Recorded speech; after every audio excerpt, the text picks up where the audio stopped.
Everyone has something that needs to be said right now. Everyone has something that needs to be heard right now. What's going on in this country is impacting every single one of us. One of the things that I think is important for the queer community to be willing to do is to show up, even if it's not specifically about queer issues, to be present, because those issues are also impacting you, and your support for those communities is also supporting your own. There simply are not enough queer people to fight this fight alone, and we're going to have as many allies as we can. Hello, and welcome to Power Beyond Pride, a queer change-making podcast bringing you voices and ideas from across our fierce and fabulous spectrum to transform our world. I am your co-host for the evening, Mattie Bynum, the one, the only, the most magnificent. I am, she is, her. Yes, that is me. And I am also accompanied by my wonderful co-host, Kate Diadamo. I am a queer femme based out of Baltimore who loves big hair and even bigger earrings. In this episode, we are going to be talking to Melvy Shaw, project manager for the North Shore Automation, chair of the Greensboro Transgender Task Force, and a community organizer with a passion for art and photography. Now, Melvy started her career in Los Angeles as a production assistant on Spike's TV reality show, The Club, and was promoted as a post-production supervisor within a short span to complete the Sci-Fi Network series Master Blaster. Currently, Melvy is managing the day job, the first LGBTQ plus center in Greensboro, North Carolina, the Guilford Green Foundation. We are so glad to have you here. Now, before we dive in, I was told that there is a really funny story about how you got your name, Melvy. Yes, that's true. Melvy is a nickname. My legal name is Melissa Ivy Shaw. When I first transitioned or started to transition, one of the people I came out to was a coworker, an assistant editor. And we wound up at a bar in Palms, California, where there was a Irish folk singer named Anita Mansfield. And Anita just happened to be serving that night. And I was sitting there with my friend who was making fun of me because there was already a Melissa and an Ivy. And here I come wanting to name myself Melissa Ivy and walk into the office.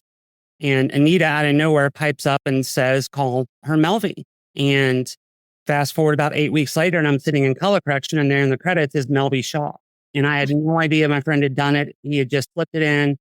And it just kind of floored me that it was there, and I left it, and it stuck. I mean, it stayed with me from show to show and made its way back out here.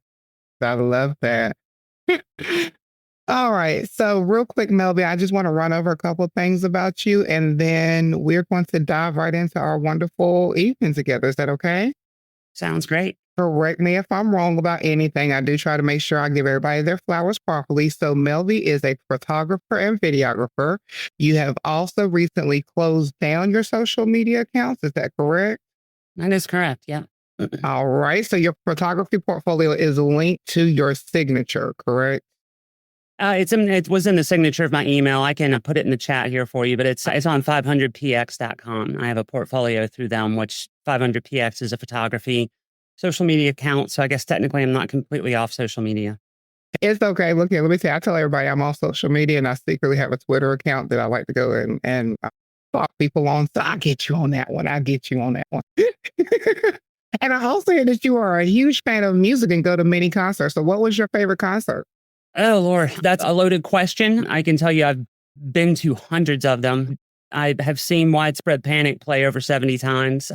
Wow. Yeah, which is, that's been kind of my thing, is going and seeing as many Panic shows as I can and seeing the same friends that are there. And, it's just a good time. It's a good family, and I've just really enjoyed it. So.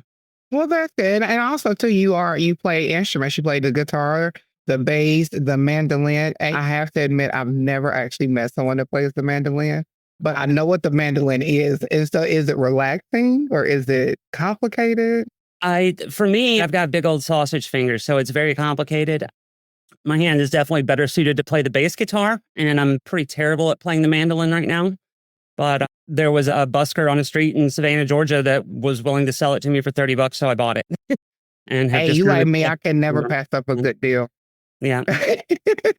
I'm like you, I could never pass up a good deal. I have so much mess down that I don't actually use, but because it was a good sale, I had to purchase it. So yeah, I get you on that one. There you And go. you've also spent time working with the Sanctuary Program, worked with multiple families who have took up residency in local churches to avoid deportation and housed by Afghan refugees who fled for family or safety. Is that correct?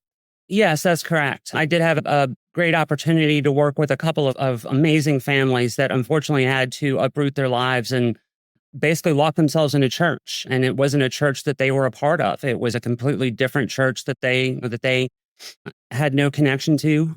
But the goal was to put them in a location that ICE would not breach, to put them inside sanctuary and encourage ICE to violate the statute of sanctuary. A number of those people actively made it to their court dates. And I know at least 3 people who are still here because they made it to their court dates. So that was just a really extremely rewarding experience to be able to volunteer and be a part of that. And then I have had a wonderful opportunity to work with some of the refugees coming from Kabul as well during the evacuation. There's a number of them here in Greensboro. And if anybody out there is in Greensboro and looking for a group to support, I would strongly encourage you to reach out to IAC at the Human Rights Department and check with Jody Stanley. And there's a lot of refugee communities here in Greensboro that could use your support. So That's such a beautiful experience of solidarity that it sounds like you're describing. And I'm guessing, and we're going to dive into your work, but it sounds like that's something that is really rooted in kind of just an expansion and a different layer of the work that you already do. I don't want to put words in your mouth, but Sure. that's what it sounds like. Yeah, it was an opportunity to see some similar struggles that I faced in my life, but from a completely different perspective. I had the privilege of not having to uproot my life and go hide in sanctuary. I mean, that's something that I can count as a +1 for me. But to see families have to go through that, to watch kids get moved from their schools, and you can put a kid on a new soccer team, but it doesn't mean they're going to make friends right away. It was a challenge to kind of watch those kids have to learn to re-socialize the same way that I did when I transitioned, but from a completely different perspective, and in my opinion, a far more heartbreaking one. I mean, it was a rough experience, but it was a good thing to be a part of. So actually with that, I would love to talk a little bit about some of the other work that you do in Greensboro specifically. You work full-time as a project manager, you work part-time with Guilford Green, you're chair of the Transgender Task Force, and you're also attached to Leadership Greensboro, that flagship project, on top of all of the other things that you do, including boosting skills, your hobbies, your art. I'd love to hear a little bit about some of that work that you're doing in Greensboro. Certainly. So I'm no longer a full-time project manager with North Shore. That was the job that I was doing before I stepped back in with Guilford Green. But that job was an absolute expansion of my understanding of post-production, and a reminder that I really don't know as much as I used to when it comes to that world. That was a very challenging experience that was extremely rewarding. But, you know, my post-production experience was physically managing television shows in an edit bay based situation with 28 editors and servers all in the same room in the same building. The work I did with North Shore was helping folks migrate that process to the cloud, work completely with digitally based media on servers that were across the country and not really there. I mean, that's kind of what the cloud system is. So that was a big challenging expansion for me and something I'm excited to continue to learn about. I did step back in with the Guilford Green Foundation when they were having changeover at their leadership level. There's a new executive director there now, Beth Newton, who has gotten her feet on the ground and is starting to do some really remarkable stuff. And we're excited for what's coming. Working at the center full time it's a challenge, especially right now. I mean, I basically rejoined the staff heading right into the election and working the front desk and taking the calls and answering the emails. I mean, it is just how obvious how quickly things have gone south for so many people. And really have to hand it to the community here because they've done a really good job of not taking it out on us. I mean, it feels like one of those situations where we're going to be one of the resources in town that people turn to. And we are hearing about this as quickly as everybody else. So having to navigate and provide resources or solutions isn't happening as quickly as we'd like for it to. So to have a bit of patience to be able to navigate this alongside the community has been helpful, is as helpful as it can be in a time like this, I guess. So. What are some future challenges that you see that the trans and the LGBT community may face in Greensboro as time develops, as this goes on? I believe that housing is going to be one of the most significant challenges that LGBTQ folks face in Greensboro. there are the current logistical factors of rising rents, it just being harder and harder and harder to get yourself situated in a place. You're now faced with all kinds of fees to even get an application across someone's desk for an apartment. Knowing that so many queer youth, queer people of color are going to be facing the challenges that are going to face them right now, and then potentially have to deal with a housing market that can't support them is a really hard outlook to have. But it's honestly probably what we're looking at. Greensboro has made some moderate steps in working with the houseless community. I say moderate, and that's being generous. They've got pallet homes available, but it's not enough. There's a continuum of care that has some amazing organizations and people working with it and for it, but it's not well enough supported to really be able to make a dent. And compound that with what we're doing to ourselves as a society right now, and the idea of bringing more money into that space seems far-fetched. It seems like it's a losing battle in a rural area that is, we're a little blue dot in a red sea right now. And trying to get our neighbors to pay a little extra in taxes is going to be a challenge. So That is definitely an issue. I definitely agree. I'm currently in North Carolina as well. I'm actually in Siler City, so I'm not far from Greensboro. So I definitely understand the challenges. And I was going to actually say something kind of funny and a little lighthearted, but I remember in Atlanta, when I moved to Atlanta, it cost me almost $350 just to fill out an application to get an apartment. That didn't include getting the apartment. So I can only imagine how much it costs today. And that was a couple years ago. So, oh, Jesus. yeah.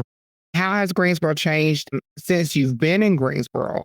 Do you see where it has progressed and gotten better over the years for the LGBT community? And also, too, what are some things that you can always see that can always be focused on other than just housing? Like, what are some things that we definitely as a community need to come out and support? Certainly. So the city itself has changed quite a bit since my time here. I grew up here. I grew up on a farm a little north of the city. And I mean, I remember downtown being a place that was pretty much off limits after dark.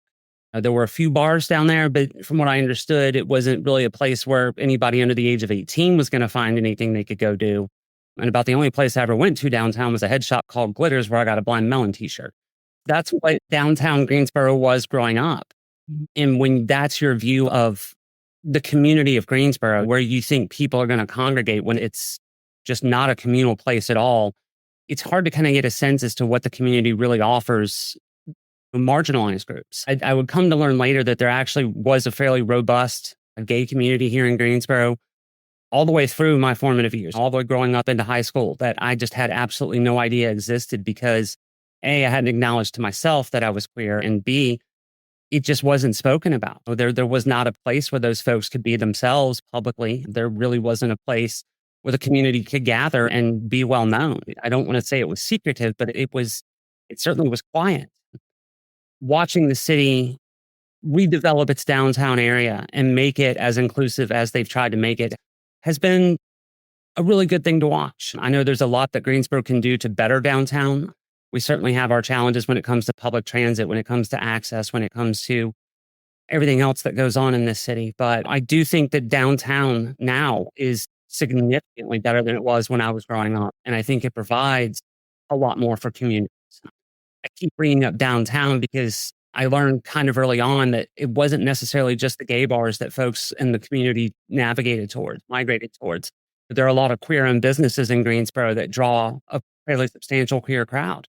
And seeing queer-owned businesses on the stretch in downtown Greensboro was impressive to me. I grew up just outside of city limits, so I had a bit more of a rural upbringing, but I could never have imagined that a queer person would own a business on Elm Street in downtown Greensboro. So I think that speaks to a lot of what the community has been able to do for itself. I left Greensboro the year after the foundation was formed, and I had absolutely no clue that it existed. I didn't know any of the people involved in it. But the foundation that I work for is over 25 years old. And I had no idea until I came back from LA that it was here. So I think that also speaks to what Greensboro has been able to do for itself. Does Greensboro have its issues? Yeah. I think it toes the line of progress without actively taking progressive measures. And I think we're at a dangerous point in time right now. And I think Greensboro may do this again. But looking at the good side of things, Greensboro has always been an inclusive city, even if I didn't know about it. And that's just kind of a testament to the community here. Most definitely.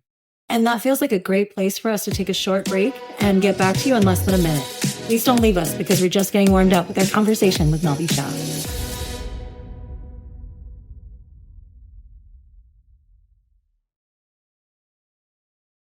Welcome back. This is Power Beyond Pride, a queer change-making podcast, and I'm your host, Kate Diadamo.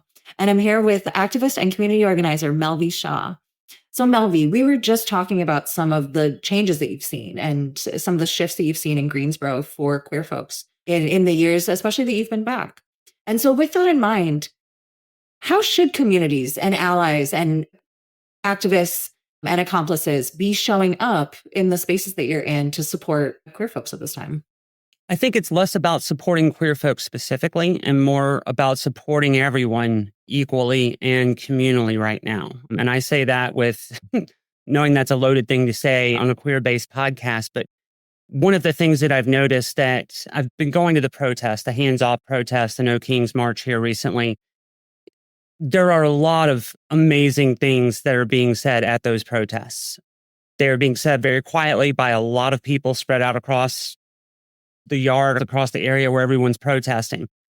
Everyone has something that needs to be said right now. Everyone has something that needs to be heard right now. I mean, what's going on in this country is impacting every single one of us in ways that we, whether we want to admit it or not, we really didn't see coming. I mean, I knew a lot about what was coming down the pipeline, but I did not expect it to come with the volume and the ferocity that it has.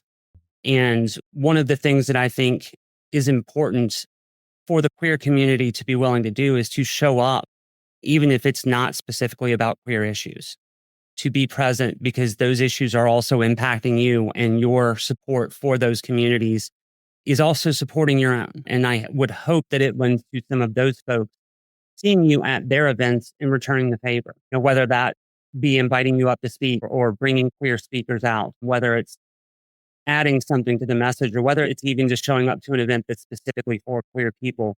We need more than our community to back us up right now. There simply are not enough queer people to fight this fight alone. And we're going to have as many allies as we can. One of the things that I was really proud to see North Carolina do when it came to House Bill 2 was to join its communities together and point out to everyone how much that bill was impacting all of us. I had just come back from Los Angeles. I can actually tell you I was driving through Stillwater, Oklahoma when McCrory signed that bill. But I came back and started going to the rallies. And initially, the rallies that I went to were all queer-based. That lasted for maybe the first 3 of them, maybe the first week I was back. After that, every rally I went to had far more than just queer people involved. There were faith leaders present. There were community leaders present. There were people that were speaking about how each and every subset of the community was being impacted by some portion of House Bill 2.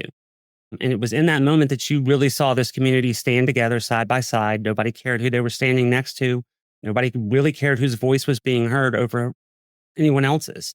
We all knew in that moment that this bill had to be defeated, or else we were all going to lose access to our rights and privileges. That's a similar place to where we are right now. I think the queer community is under a full-throated attack.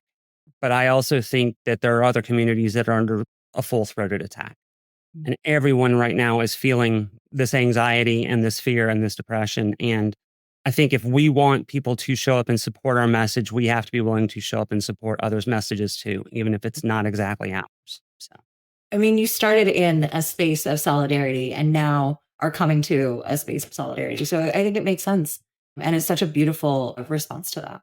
And I do want to ask it, not to beat a dead horse more and more and more, but politically speaking, what do you see or what have you heard that you could probably let us know and our viewers listening? What's the biggest hurdles facing a trans community coming out of politics right now? Like, what are some things that are coming up that we need to be ready for? if I could put one statement on the record, I would say that it's the trans sports issue is a smokescreen. It's not an issue. It is an absolute smokescreen. And caving into it is caving into a false issue. I would encourage as many people as possible to start following local journalists or independent journalists that are reporting on issues directly from the source. Erin Reed is someone who I follow on a regular basis who just is absolutely amazing with her coverage. As depressing as it is, her coverage is incredible. And that leads to the warning. She's put out an article recently, I think late last week, pointing towards April 28th as the date that we anticipate Donald Trump to release basically his version of the Cass report. If you're not familiar with the Cass report came out of England, and it was a study that was backed by anti-trans bias and had false information linking puberty blockers to bone density issues. Erin has a pretty amazing article debunking that entire report, but that report is the basis for the UK's recent decision, their Supreme Court ruling to state that trans women are not women when it comes to equality over there. That's based on the Cass report. Their decision making has been based off of a report full of bad science. That report is so widely believed to be full of bad science that the entire nation of France, their scientific and medical community, came together and said, we disagree with this. We're not following it. We're okay with trans people and trans healthcare. They were not happy with the Cass report. The entire nation spoke out against it. Erin has released a report stating that Trump is going to do the same thing here, that on April 28th at the latest is when his report is expected, that is going to be full of bad science and likely will be used to cut off access to medication for as many trans people as possible. And that includes youth and adults. Encouraging people to really keep an eye on that news story and that article, that so-called study, when it gets released, because it's going to be used like a sledgehammer, but it's written in bad science, it's written in bad faith, and hopefully someone will get it dismissed as quickly as possible. So in all of the work that you've done, you also bring a really rich lived experience. How has your experience as a trans woman and as a queer person informed your vision of the world and the way that you approach these issues? I've always been an empathetic person. That was just kind of baked into me growing up. I think my transition has helped me better understand where that empathy comes from, better understand my own motivations. And I think it has informed my ability to walk into a situation where someone is in need of help. And I'd like to think that I can help them without putting them in a position where it feels like I am bettering myself or othering, that I'm trying to openly listen and openly be neutral support at best. Just offer them as much support as possible without any judgment whatsoever. I think that has played a large part in what I really enjoy doing at the center, and that's just being able to answer questions that folks come in and ask honestly. We do a program called No Stupid Questions, where we sit with a group and we fishbowl. We encourage them to write a question down if they're uncomfortable saying it out loud. But we make everybody write something down, and there's a fishbowl that's passed around, and people are encouraged to speak up. But we also will pull those questions and read them aloud. And being able to answer those questions honestly without judgment, without making a person feel guilty for not knowing, for not having Googled it themselves, for making me feel uncomfortable for having to answer it. I think that's a very valuable thing in a community like ours. I think that really gives people who maybe have heard things about the trans community, but haven't sorted out that knowledge for themselves. I think one of the things that shocked me the most when I came out and came home the first time was my mom looked at me and said, "You don't look like a drag queen." And I said, "No, I'm not a drag queen." That's a misconception that I think is out there, that when people hear trans woman, they get a mental image of a drag queen.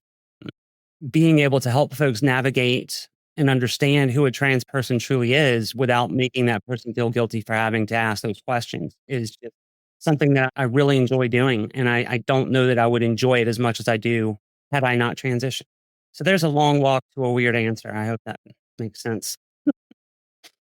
No, I could definitely, I can assimilate to that same answer and agree to that answer, and most definitely as well too. So, because I love to hear the references of trans women, because I had a person that I worked with, this was years ago, and I honestly did not come out or anything. Like, I was outed by somebody else. Someone else told my story for me, which I honestly didn't care because that's just who I am. But it was funny. One of my coworkers responded and was like, "You don't look like Joanna Man." And all I could do was laugh, because that was your reference to what a trans woman would look like, because you think of a woman in the NBA. Okay, but I had to laugh at it so that it didn't bother me. So I can only imagine some of the things that you may have heard over the years. Yeah. I mean, I just think that when the topic comes up, I think people form a conception and they're afraid to ask questions to inform that conception. I think, I know for a fact that the trans community is extremely well educated when it comes to transition. We all talk to each other. I mean, I knew, okay, so I don't want to trip off onto a different story here, but I didn't transition correctly. I didn't go through the process of getting a prescription per se. I bought my hormones off the internet when I first started my transition. I knew my dosages because they were written on the stall door at the Oxwood Inn in Van Nuys, California. And that's how I knew to take 2 blue and 1 white. We help each other. We speak to each other. We're extremely well informed.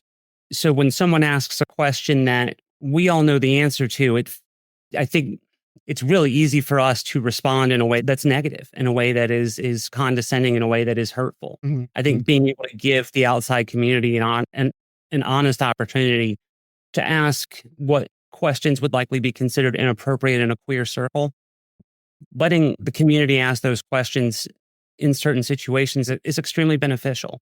Again, there's the asterisk of in certain situations. There are going to be Right. situations where those questions aren't appropriate at all. So, And I definitely agree. I think that if we give people the space to educate themselves, it makes it easier for everybody to coexist in a society where we can all get along. But I'm like you, it just all depends. I used to tell people all the time, I don't mind children asking me questions, but certain adults, your question is facetious and mm, it is not actually a question. So I do mind if you ask that question. So I definitely understand where you're coming from in the right situation. But at the same time, I try to let people know you can come and openly talk to me because I'm an open book because there's things I'd rather you ask than assume any day, you know. But so I will have to say this real quick. We are actually going to break. We have been discussing some interesting things, but when we come back, we're going to have a little fun with you. Is that okay? sounds good. Sounds All good. right. So if you're listening out there, just give us a few moments and we'll be right back.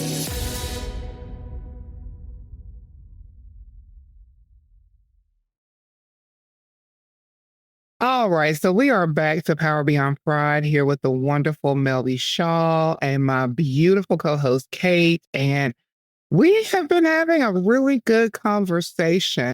But I feel like we've missed a part of you, Melvy, and I want to backtrack to the very beginning of our interview where we talked about some of your highlights and hobbies. You're a photographer, correct? I am. Yeah. Yeah. It's definitely more of a hobby than a profession.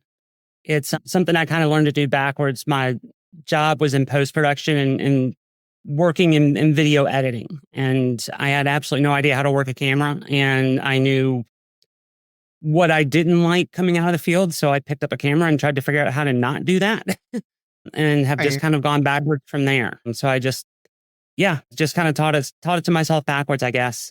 But What's your favorite part of photography? for me, I think it's not knowing what you're capturing. You have a subject, you're aiming at it, but I shoot a lot in burst mode and trying to capture a specific angle or a frame and shooting that way I found leads to worse results than simply tap dancing around, letting the creature take you where it's going to take you. And to give you specifics, I photograph a lot of butterflies, and my neighbors have seen me more often than not running around, probably looking like I'm drunk, chasing a butterfly, just letting my camera take it from whatever angle it's in front of my lens at. And that usually yields a great result.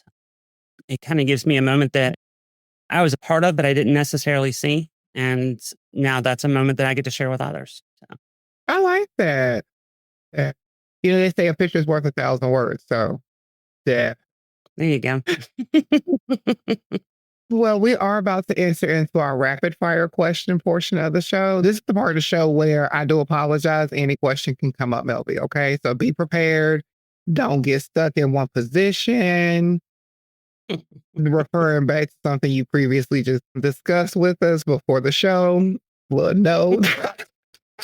But also, yeah, so just be open, ready, and it's the first answer that pops in your head is the answer to these questions. Okay. Sounds good. Perfect. And if you have funny stories to go with it, go ahead and feel free to share them. We love funny. So, All right. question number one, if you could wear one color for the rest of your life, what color would it be? Black. Yeah, I don't know. It's the most versatile, you know, Okay. and I was thinking more mysterious, but okay. I like versatile. yeah. Plus, it doesn't get dirty. Unless it is springtime in North Carolina and everything turns green. So it doesn't even matter what color you're wearing. Yeah, that is true. So by default, you get yellow for a month out of every year. There you go. I love it. Kate. All right, Melvy, what's your go-to coffee order? It's a mocha, and that's because I really do not know coffee at all. Okay. Yeah, I grew up in a household where soda was the beverage of choice, was the caffeine of choice. And when I was in high school, I learned to put hot chocolate in a cup of coffee, and that made it palatable to me. So now if I do get coffee, it's a mocha.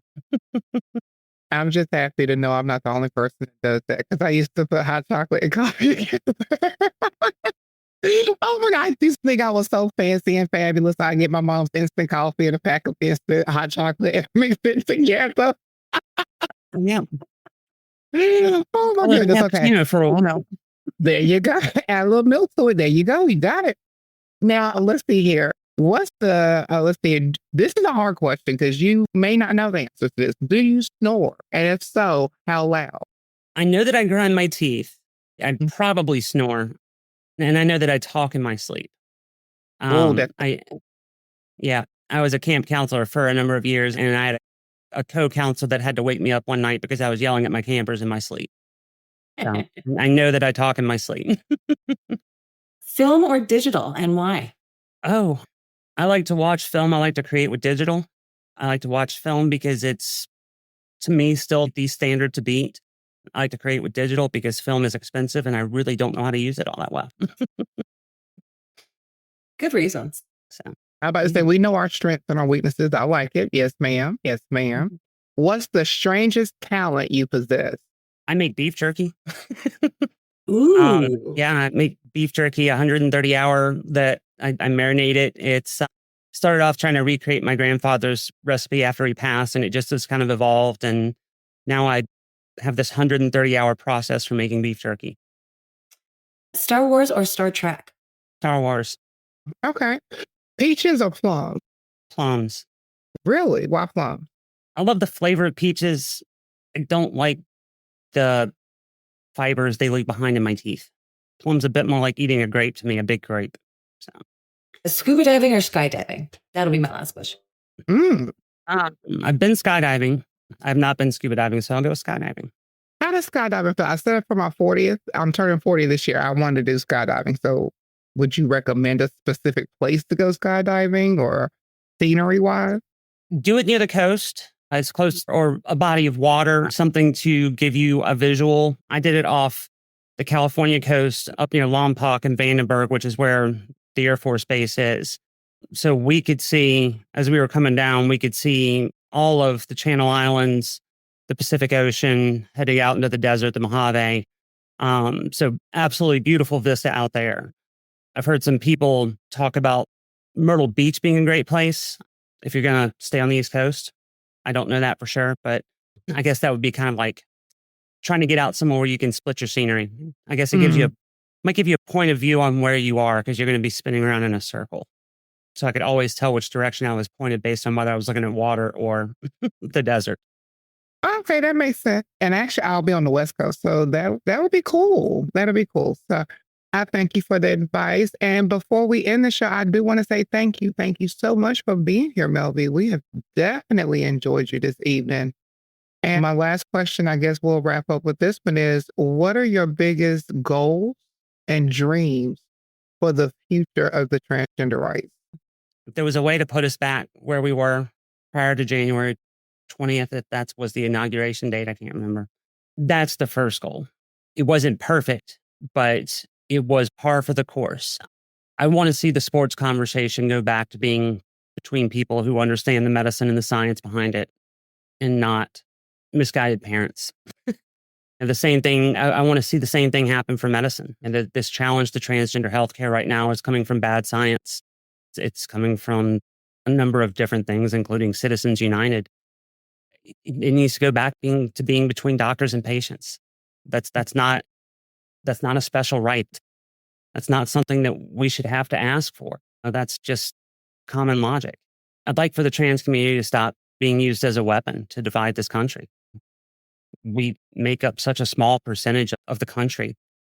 It infuriates me when I hear someone talking about how they don't want to have to pay for a trans person surgery in prison, because there have been over 850 laws proposed this year against the LGBTQ community, largely focused at trans people. How much money was spent on those laws? I mean, how much money has been blown on drafting all of those proposals? And that's happened year after year after year for the last 5 years. I'm tired of being used as a wedge. I'm tired of being used as a tool. I'm tired of being used as a weapon. I'm just ready to live my life, find some happiness and some peace. Well, we definitely hope for that peace and peace for you. Thank you. And Melvy, where can people follow you? Right now, just on 500px. That link is going to be somewhere. I will put it in the chat for y'all. I have intentionally shut down my socials. I just can't support Meta right now. So that's pretty much all I've got to point you towards, but I'll get you a link for that. Well, thank you for sharing that. And I wish we had more time to continue this conversation, but unfortunately we are out for right now. Will you please come back and share more about your journey? Absolutely. Anytime. Thank you all for the opportunity here this evening. Well, that's all we have today for today's show. You can learn more about Melvy at 500px.com, and we'll provide that link for you below. I'm Kate Diadamo, and you can find me at reframehealthandjustice.com and on Instagram at Harm Reduction Femmes. And I'm Mattie Bynum. You can find me at Instagram on Mattie Simone 737 or Facebook Mattie Bynum. And once again, Melvy Shaw, we definitely want to thank you for being here today. And we want to thank our listeners for joining in on today's conversation. Remember, you can subscribe and get your friends and family to subscribe to Power Beyond Pride, where you get your podcast. Check out our website as well, powerbeyondpride.com, as well as following all of our socials. Power Beyond Pride is a project from A Great Idea, a queer-owned design and content agency. Learn more about them at agreatidea.com. This episode is produced by Shane Lucas. Smita Sarkar is our project developer. Our editor is Jarrett Redding with support from Ian Wilson. We are both part of this podcast host team, and we invite you to send in your questions and comments at powerbeyondpride.com. We look forward to the queer change making with you at Power Beyond Pride.